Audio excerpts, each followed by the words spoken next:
You were initially a law student.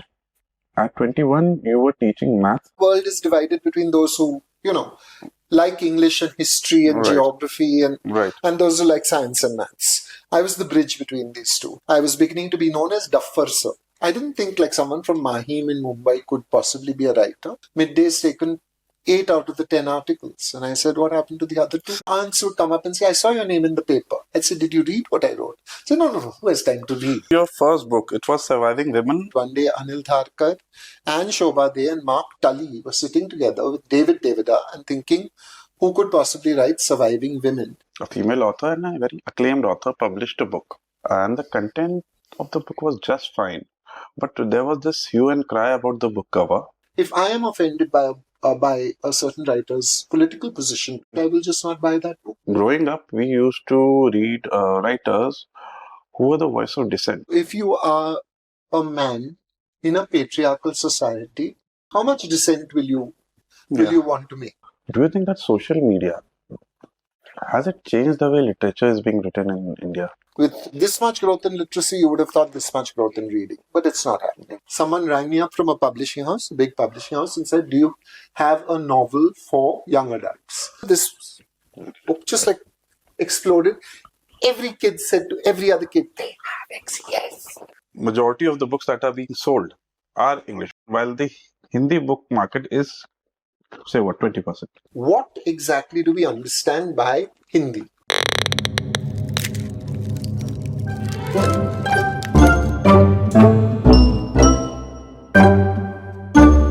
So my guest today is an acclaimed writer. He's a poet, he's a translator and an editor.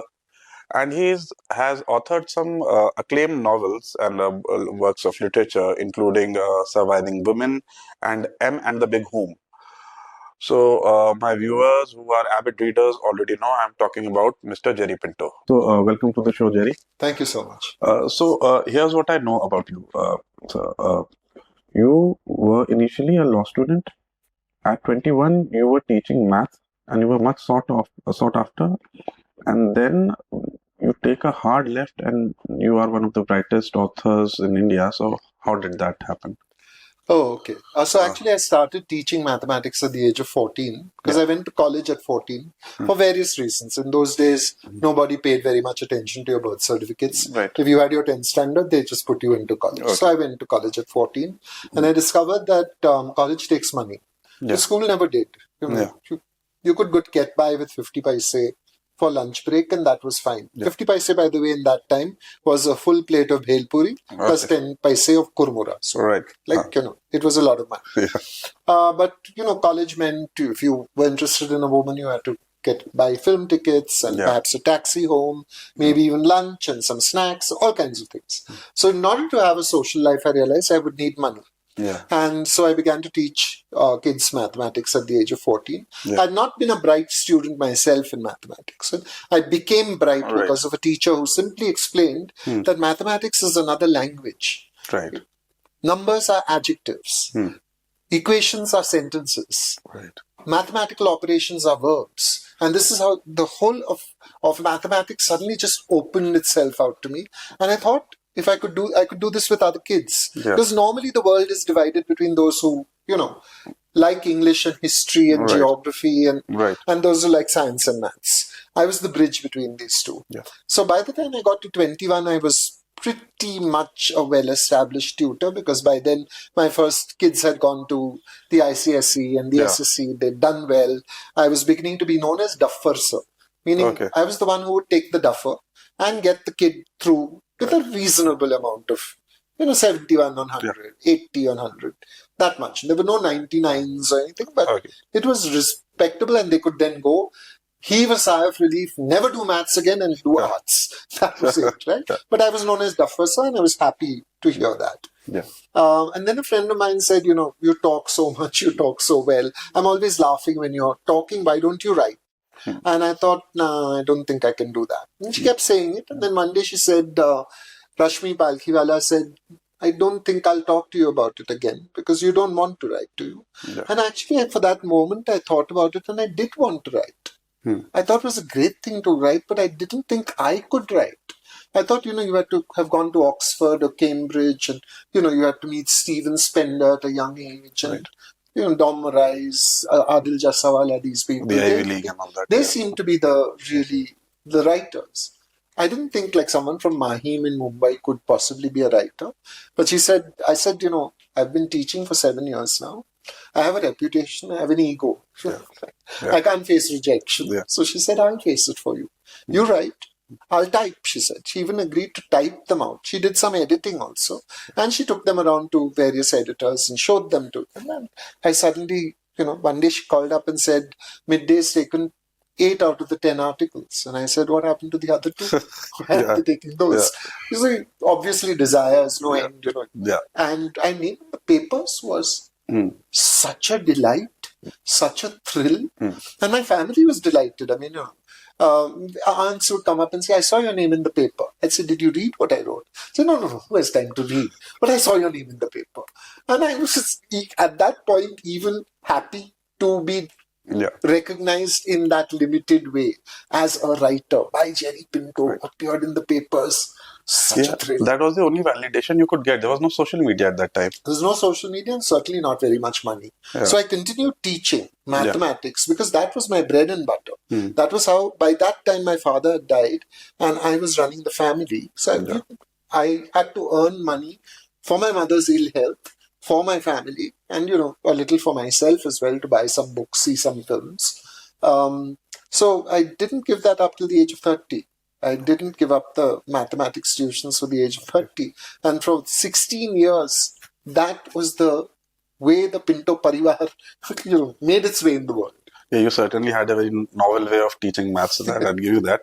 So I'll just move on to your first book. It was Surviving Women, and I think it was commissioned by Penguin. Absolutely. Let's get it really clear. It was there was a moment when Shobha De wrote a book called Surviving Men, which was well received and well talked about. And apparently Anil Dharkar told me that one day Anil Dharkar and Shobha De and Mark Tully were sitting together with David Devida and thinking, who could possibly write Surviving Women? And they all came up with my name together simultaneously, unanimously. And I thought, really, that's a lovely story, and I cherish it. I didn't even know Mark Tully knew there was a Jerry Pinto in the world. But so that was really lovely. But then I got a letter from Penguin saying, would you like to do this book, Surviving Women? And I thought, actually, now it's come to this. Someone's asking. And I thought, no. Because all my female friends will abandon me. Yes, I was about to come to that. Since you have had a good relationship with women as friends, of course, and many of them, even today, are strong feminists. So how did they receive the book? Actually, so I decided that I wouldn't do the book. When that woman wrote to me her letter, I thought I'll just not answer at all. And 6 months went by. There was silence on that side, there was silence on my side. Got another letter from Penguin. This time it was signed by someone called Ravi Singh, saying, I've just taken over from this young woman who's left Penguin, and your name turned up in the file that she handed over. I'm coming to Bombay. I'd like to meet to discuss whether you want to do this book. So I thought, okay, I'll meet him, because it's only polite. I haven't spoken to them for 6 months. And technically, I ghosted them, though the term did not exist back in the day. I should just meet him. I'll meet him for half an hour, explain where, and I'll close that chapter. And so I'm coming from down the big barn-like corridor of the Times of India, and my zehen is about, friendships is about immediately knowing whether I would like to be that person's friend or not. And I looked at him from a distance and I said to myself, friend. So I walked up to him and said, this is not a great place to be, because this is not a good mahal for writers. Let's just go out into the city.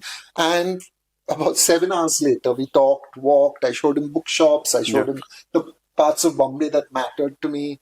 I don't think I showed him the turtles in the well, and those are my other, we walked all over South Bombay, and about this was about 10 o'clock, he said, I should get back to my hotel.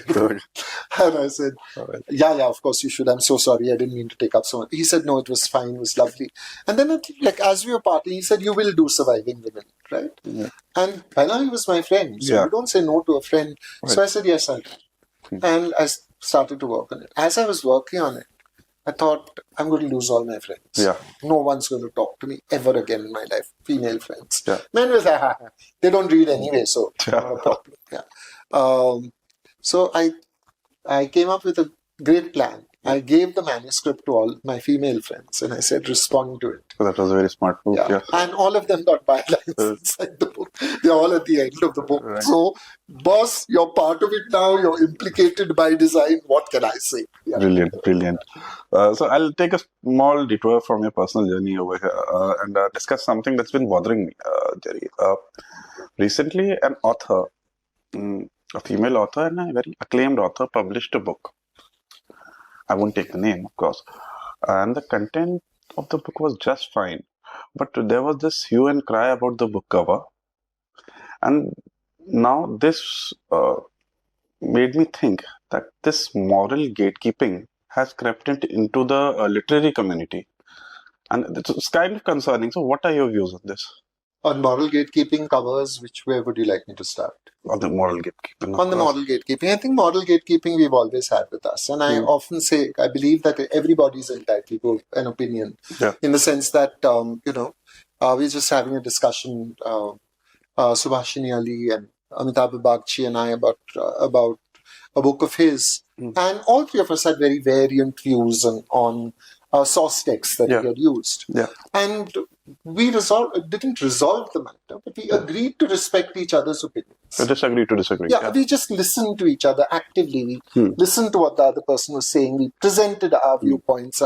And then we parted friends. Yeah. With the understanding that this person does not think the same way as me. That's how it should be. Right? Which is the way I think it should be.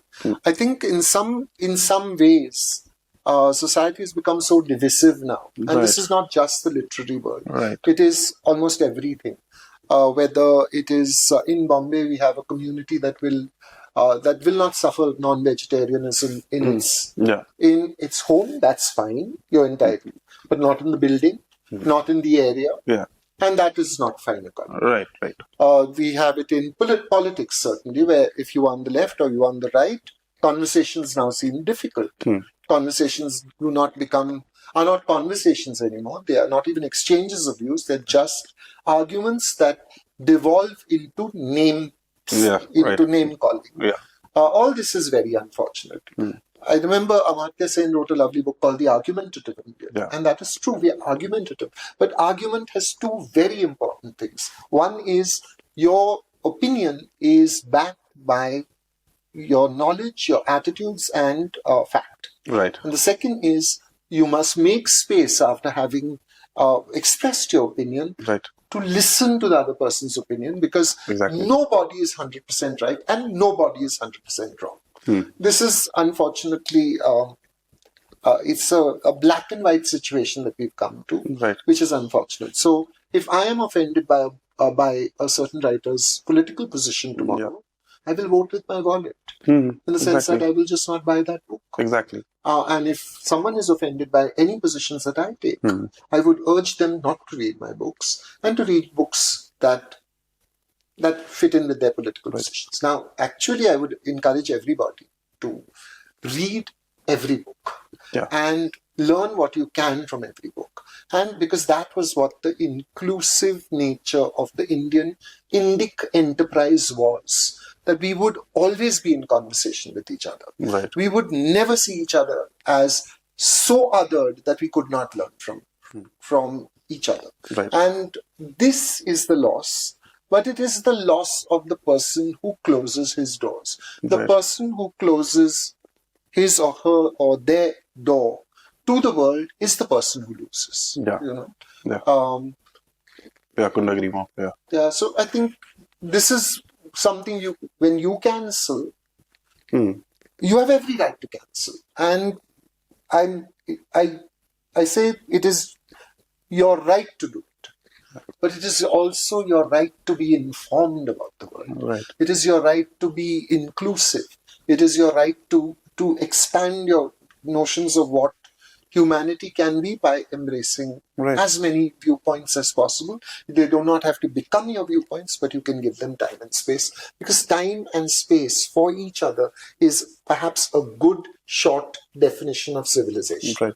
You think social media has been a factor which has added fuel to the fire? I think social media may be a factor, because what happens is that one gets addicted to immediate responses. Right. Immediate responses are easiest when any situation is broken down into really small elements, and those elements are presented with serious intent, not with serious intent, are presented with fire and venom and rage, and immediately you can tell what is going on, and you can align yourself. Right. A nuanced and subtle argument that will take you time to understand will produce the desire to think about it first, and by the time you finish thinking about it and processing it, you've probably moved on, and you're not going to go back and like or dislike or argue, etc., etc.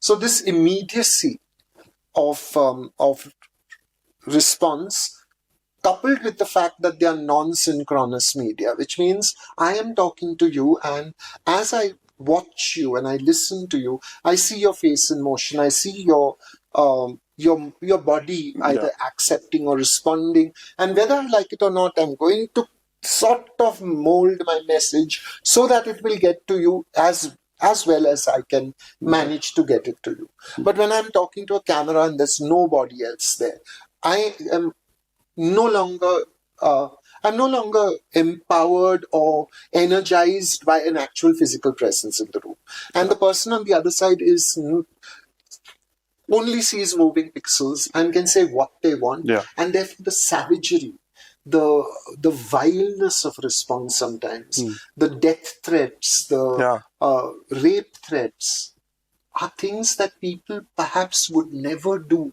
to a living person in front of them. Exactly. But that's the price you pay for the democratization of opinion, for the availability of information, for the vastness of the universe of information that the internet and social media have made available to us. So there's nothing that has come our way which is just positive. There will always be positives and there will always be negatives. And I don't know I know there are many people who call themselves social media fugitives. They walk away from all social media because they can't take the strain of it. They can't take the toxicity of it. They can't take the polarization. And I understand that. You cannot blame them, actually. You cannot blame them, but by walking away, perhaps one less nuanced voice is in the mix. Agree. So, I mean, but everybody's entitled to do what they think they should do in the interests of self-care. Right. Okay, here's what I think, Jerry.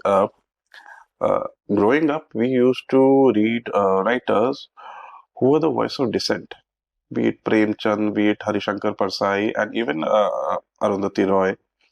And I think that has become increasingly difficult in today's time. It's a very politically charged environment.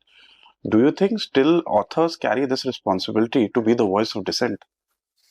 And authors made responsibilities to honesty, really to honesty. So some authors will dissent. Right. And some authors will not dissent because they are happy with the way things are. Right. So if you are a man in a patriarchal society, how much dissent will you want to make? Because power has been placed in your hands. Right. But a woman will want to dissent. Right. If you are in a majoritarian community, whether it is you're a WASP in America or a Savarna elite in upper class Savarna elite in India, how much dissent? And yet there are dissenters even among those ranks. So dissent is not the only thing we do. But where someone who feels they should dissent feels constrained and constricted by the social environment and by the political environment and the legal environment also, that's where I feel a deep sadness. Because I think we should all be willing to accept dissent as natural and healthy. Because if Mother Nature invented each one of us separately and each one of us is an individual, why would we want to homogenize all of humanity to have one voice and to speak in one voice? That's scarcely what your fingerprints are telling you. You're different from everybody. But your blood group is telling you share some great similarities, right? I can take blood from anyone in the world, but even if it's my blood group, I'm fine. So there's great similarity among us and there's great difference among us. And both these need to be cherished. Yeah. And to cherish dissent is to cherish both these things. Yeah. Okay, I'll circle back to a previously asked question, Jerry. I'll need a different view from this because I'll just tweak the question for you. Do you think that social media has it changed the way literature is being written in India? The kind of books I read, I find it difficult to say that there would be a change. I'm sure there are.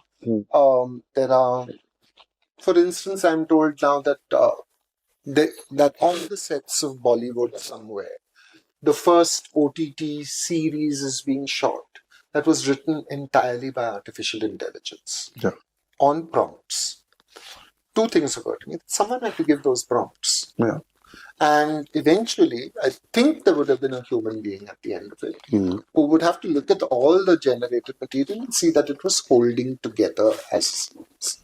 So, but I'd still be interested. No one has told me and no one seems to be willing to reveal which series this is. Yeah. Right? I'm presuming it's because of the fear of backlash from writers' associations and stuff. And I'm fearing it is also because there will be a natural tendency to look down on AI and say, I remember when we have to remember this, that Plato was anti-writing because he said that as soon as things are written down, the human memory will collapse. Our ability to retain things will get less and less and less. It is entirely likely that our ability to retain things is even now collapsing, because I remember growing up as a young man, I knew at least 100 telephone numbers by heart. Yeah. Whether they were the telephone numbers of my father's office, of my college, of the library, of friends' homes, etc. I know 5 telephone numbers now. Yeah. 1, because the telephone numbers are longer. So it is 10 numbers. 2, because the rest is on my phone. Yeah, you have ready access. I have ready access to them. Why would I now bother with trying to memorize these things? Is my memory then being used for better things being questionable? Or is my memory failing? Is that a thing that is going? I don't know. I think one of the great advantages that writers today have is Google, quite frankly. Yeah. If I want to know the day that Babri Masjid fell, we all know it's December 6, 1992. But was it a Monday or Sunday or Saturday? No. Few people will remember, but I can find this out now.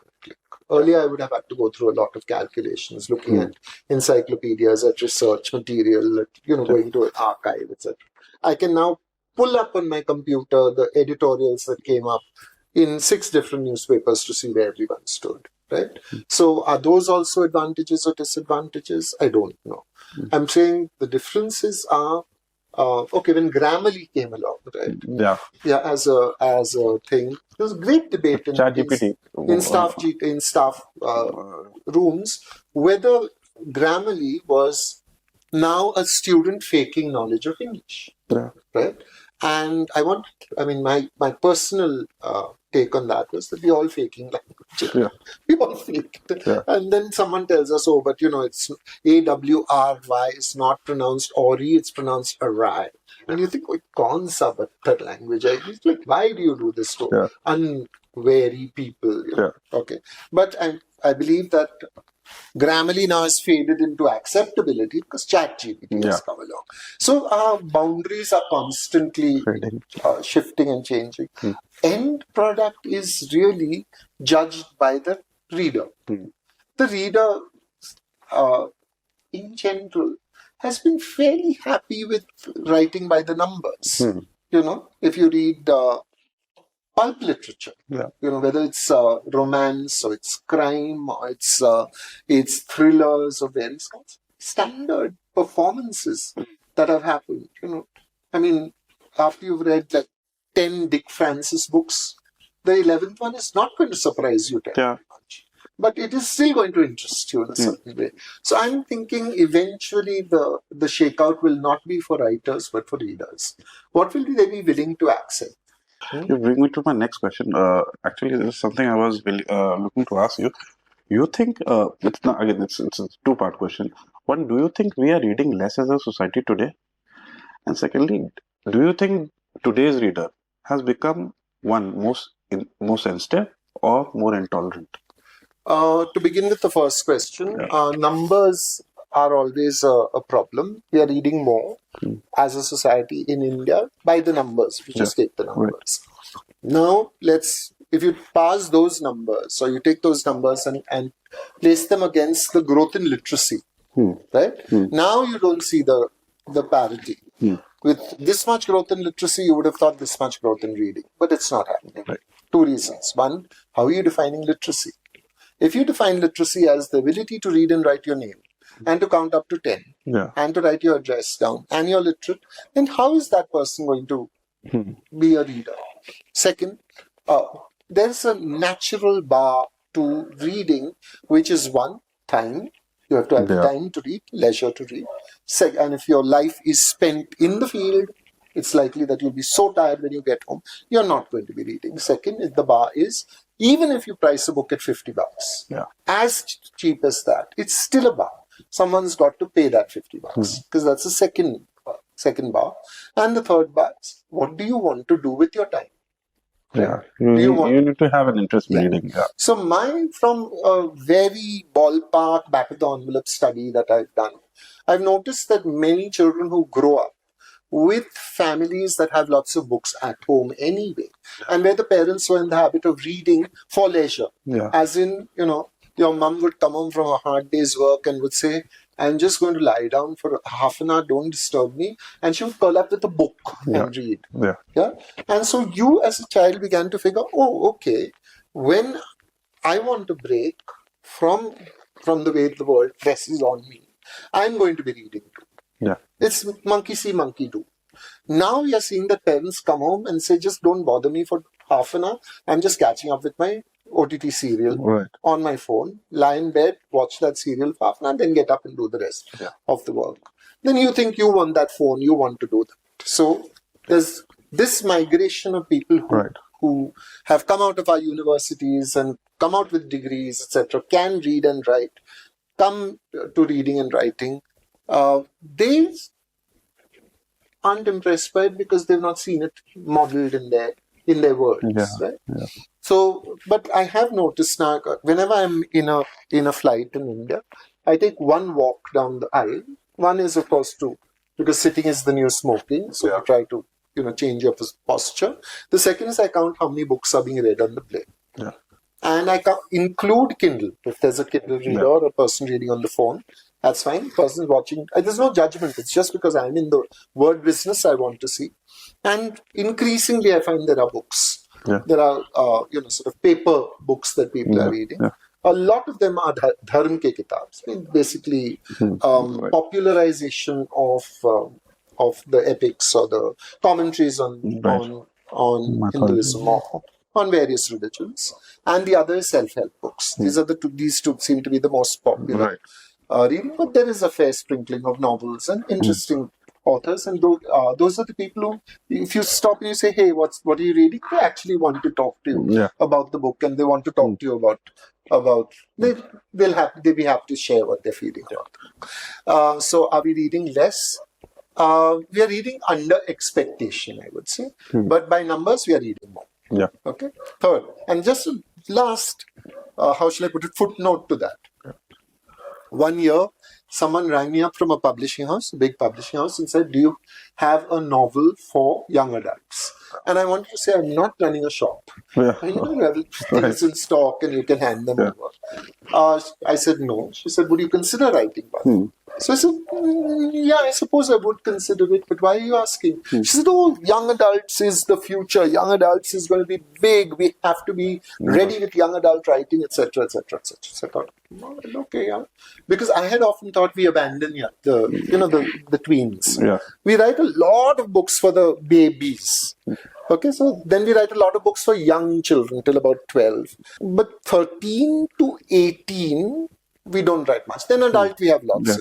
But that section you don't have. So I've often thought we abandon them. Literally. Yeah. And then they're groping or flailing or sometimes even losing interest in reading. So that might as well. But also there's a worm of curiosity. Why is it that a publishing house suddenly wants to commission young adults? So I rang up friends who said, but last year there was a huge swell in young adult readership, meaning large. Right. So I said, where was this swell? Of course, it was an Anglophone swell, US and UK. And 2-3 years later, I had not written this young adult novel. And I met the young woman who had asked me, and I said, hey, that young adult. She said, no, forget about it. So I said, it's over, is it? Young adults is no longer the future. Yeah. She said, no, we have different emphases now, which basically she was saying. Yeah. And I discovered what happened that big year. Yeah. That big year was the year that John Green wrote The Fault is in Our Stars. Okay. For those of you who don't know what John Green's The Fault Lies in Our Stars or whatever is that it is two young people, both very beautiful, both doomed because they're terminally ill with cancer. Yeah. And they fall in love and they have XES. This has not happened in a young adult novel ever. Yeah. Because young adult novels are still not allowed to do certain things. Right. Okay? You can kill people. Murders are perfectly acceptable. But you can't have sex. We can't have intimacy, yeah. So, here, because the special circumstances of the two young people, this book just like exploded. Every kid said to every other kid, they have XES. And the other kid said, seriously? And went out and bought them. And then told the parents, I want that book. Yeah. Parents delighted. Child wants book. Yeah. Runs out and gets book before checking. Yeah. And child is duly delighted to discover that some barriers can be broken. After that, things calm down a little. Yeah. I feel still, therefore that numbers game can often be misleading. Deceptive, yeah. Now, as to the reader becoming more tolerant or intolerant, readers, I think, are the same. But what we have done is we've weaponized them in a way, or actually not we, but social media allows them to say, have their say, and or go viral, or cancel people. And that sounds more intolerant. In the old days, you just went, like, I mean, someone asked you, what do you think of, I don't know, Nelson the Neil, and you said, theek hai yaar, that's pretty good, but oh wow, I loved it, man, serious, what action, or and or people said, don't bother. But now you can actually make this a public statement. There will be ripple effect. There will be other people will be signing on. Then there'll be maybe a cancel culture growing, and this then makes them seem more intolerant because they are more vocal. Right. They need so what was restrained to the critic, only the critic had the right to say this, is now been spread out across the world. Anyone who wants can say anything they want, and they don't even have to have read the book. Yeah, in its entirety. Okay, so moving on. Jerry, since we were talking numbers, so this is something I thought I'd ask you. Potentially, the North Indian belt, talk about the Hindi-speaking belt. Potentially, it has more readers than English readers. If you're talking numbers, around 650 million people have the capability to read and understand and speak Hindi, as against 120 million people who have capabilities in English, right? But despite that, English books are, I'd say, majority of the books that are being sold are English, more than 50%. And while the Hindi book market is, say, 20%. So why do you think that is? But there could be many reasons. Okay, to begin with, in 1950, I'm told there was the Libraries Act passed. Yeah. Okay, the Libraries Act was a very lovely act which the government passed, which said that every state should, if they so wished, because it was a stateless subject, reserve some money out of their budget to build a library network in the states. Yeah. I believe 3 states did it. To the best of my knowledge, and I apologize if your state did it, and I don't know it. Please let me know. But Bihar did it, West Bengal did it, and Kerala did it. Okay, these 3 states did. Right. Bihar ran the public library system, including buses that went into villages, etc., for good number of years, and then abandoned it for some reason. Kerala and West Bengal continue till date. Okay. So as soon as a Malayali book comes out, a 600 copy order is guaranteed. 600 copies will go out to those village libraries. Right. Now, having a playground outside your house will not make you a cricketer. But if you are a cricketer, it will certainly help with that you have a playground outside your house. So, having a village library will not make you a reader. But having a village library will allow potential readers who would otherwise be barricaded by availability, by access, by no bookshop in the village, by not having enough money, suddenly they can read. So this could be a lack of ecosystem, right? So this is a lack of the ecosystem. The second thing is, what exactly do we understand by Hindi? Right. Yeah. So I'm not going there because I'm not a subject expert, but I do believe that that many other vidwans in the subject have told me that the Hindi that we think of as Hindi now is a fairly recent phenomenon. Right. And there were many, many other languages which were kind of subsumed into Hindi. Right. Avdi, Bhojpuri, Maithili, you name it. And in India, the commonest thing to say is in 10 kilometers, the Boli has changed. And this is probably true in the northern belt as well. So who is being addressed by these books that are in Hindi? Right. Okay, that's the second question. And the third question is, it's horrible to say, economic. Right? The English language family is likely to have a higher per capita income than the average Hindi-speaking family. It is a terrible thing to say. I don't know if it's true as well, but I'm just saying might as well be. It might be that many of these people are struggling with essential living, with clothes and stuff, and electricity and water and things like that, and that may be because English is a language of privilege, English is a language of power. Having enough skill in English to be able to buy books and read them certainly means a demographic dividend for you. That may be part of it. Okay, moving on, Jerry. Last few questions, and then I'll. So, since we are sitting here at a Lit Fest, so I'd like to know, for a city and for society in general, what role does a Lit Fest play? Okay, to begin with, I think, once I went to England the first time in 1999. And I was walking down the road with a friend, and there was a senior citizen who came walking past me and walked past us. She said, "Did you know who that is?" So I said, "No, who was that?" And she said, "That's Auberon Waugh." Okay. Evelyn Waugh's son. And I'd read some of Auberon Waugh, much more of Evelyn Waugh. And I just thought, I would never have recognized him, right? We didn't know writers by faces. We knew writers by sound, by the sound of what their words were.